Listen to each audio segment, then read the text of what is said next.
Pro and con lists can be applied to every situation. What to eat for dinner, which school to attend, whether or not to date a boy, or even determining a person's character. There are millions of examples in the story of each person's life that need to be examined when looking into what they have to be accountable for. We are accountable both for what we do and what we fail to do. Looking on the bright side of things is often a popular view in our society. However, as humans, it is important to see all sides of others before making judgments. People may do a lot of good, but the good that they choose not to do may outweigh it all in the end. I'm going to explain to you why it's 100% necessary to look on the negative side, just every once in a while, through gospel examples and stories from my personal life. In the Bible, one not-so-lengthy story displays the perfect example of my point. Lot and his family lived in Sodom, which was an incredibly evil city. They were the only family that were to be saved, but they needed to leave because the rest of their people were going to be destroyed by the hand of the Lord. When their family was leaving, they were instructed to do one thing, to not look back. Lot's wife had done much good in her life, so much good, in fact, to be saved from the awful city. She must have been a righteous woman in the sight of God, but she made one mistake. She looked back upon her city as they left. No matter how righteous and full of good works her life was, she failed to follow the final direction from God in the time that she was being saved. In the world today, there are many simple examples that demonstrate the same scenario that Lot's wife was in.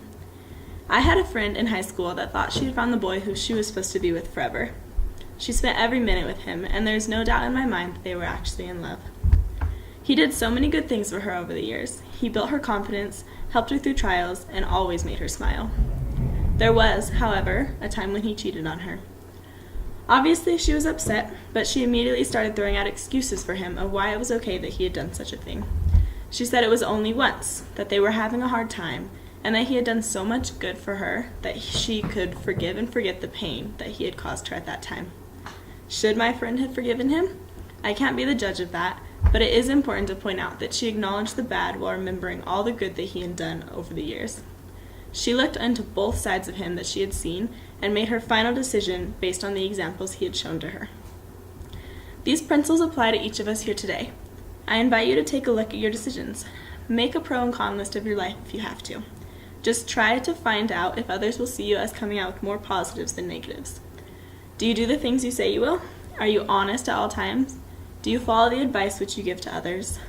Although we cannot know the complete character of others, righteous judgment about yourself can most definitely be made based on examples such as these. People will never be completely good or completely bad.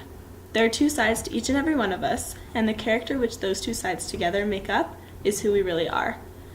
Our responsibility in this life is to try to make the good outweigh the bad, because in the end, people will hold us accountable for both. We are accountable both for what we do and for what we fail to do.